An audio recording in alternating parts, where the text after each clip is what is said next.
Hi everyone, it's Gwen from Hummingbird Tarot, and this is a video response to Ethany's 31 Days of Tarot. If you like this video, give it a thumbs up and subscribe, and don't forget to hit the bell so you get notified every time I post a new video. I will be posting new videos every week. Today's prompt is about the tarot books that I read in 2019, and I only have 4 that I want to touch on. I read a lot of books in 2019, but not very many tarot books. The first one I wanted to talk about was Kitchen Table Tarot, and this is by Melissa Sanova. And not all of these books came out this year. Some of them are from prior years, but these are books that I happened to get this year and read them. This one, I loved the casual and fun feel of this book. It was very informal. It was very much like sitting down at someone's kitchen table and hanging out with a girlfriend over a glass of wine, letting her share with you what tarot means to her. And if you're interested in learning how to do it from her perspective, that's the perspective of the book.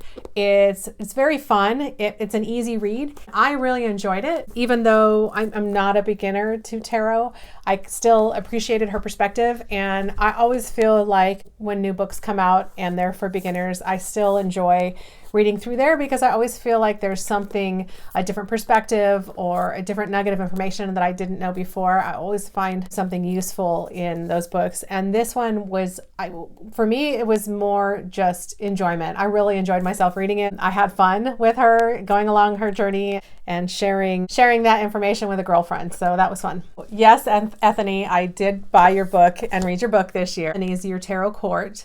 And this one was pretty hardcore for learning the tarot court. If you want to learn your tarot court, all you got to do is go through all the exercises that Ethany gives you. It's a great learning tool. She also has a great perspective. It's very easy to understand, and I definitely appreciate that. And it was fun too. It was a fun read. So nice job, Ethany. But this one was on my list of books that I read this year. Another book that I read this year was Everyday Tarot. And this one is by Bridget Esselmont. She has Biddy Tarot.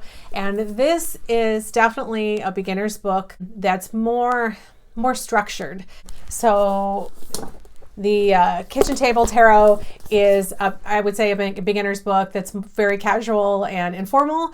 And then the one for Bridget Esselmont, Everyday Tarot, is a lot more structured. It also gets into some of the philosophy and ethics of tarot and how this should be used. There's a lot of information about how to do readings and spreads, and there are there's a lot of information like that in all these books, but this book is definitely a lot more structured, and more from the perspective of a teacher to a student rather than girlfriends hanging out. Ethany's book felt like a teacher who was also your girlfriend, so it was kind of in between these two. One was very casual, one was very structured, and then Ethany's felt like it was kind of in between. You learn a lot from it, but she's also got a refreshing way of explaining things that makes it easy to understand, and I definitely appreciate that.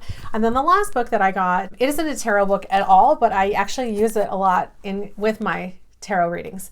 So I bought this book on animal energies, and this is by Gary Buffalo Hornman and Sherry Fire Dancer. And this is about interpreting the messages and warnings of animals.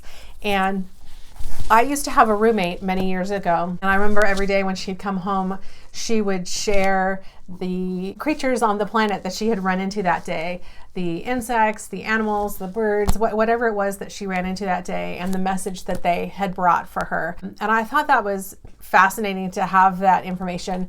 And I started thinking about that again this past year in my readings, and when there's animals that come up and the different animal energies and the messages that they can bring. So I got this book for myself, and I wanted to learn a little bit more about that. So that's the purpose of this book, but I do actually use it in conjunction with my tarot cards because, like I said, there's a lot of animals that come up in tarot decks. Many decks are just all animals, and some have people and animals. You sometimes have to look outside the tarot world to help expand your knowledge, and that's why I chose that book. Those are the books that I read this past year, and I really enjoyed it, and I can't wait to see what everybody else says.